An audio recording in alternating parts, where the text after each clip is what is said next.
It's on the menu today. When I first got approached in beautiful Scottish location here on the East Coast, I wanted to kind of do as many Scottish dishes as possible. So I've got a gin cured sea trout, so beautiful locative sea trout, Harris gin, and that's getting served on oatcake with a little bit of caviar. I've got glazed goat's cheese, and I'm doing that with a beetroot chutney from my garden.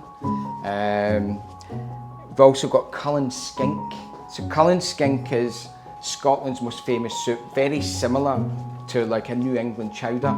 It's 4 ingredients, so it's milk, smoked haddock, onions and potato, and it's a stunning soup. We've got McSween's haggis and whiskey sauce. We've got pan-seared scallops wrapped in pancetta, and we're going to finish that with some seaweed and lemon butter. We've got Scotch fillet of beef, so we've got little micro fillet steaks.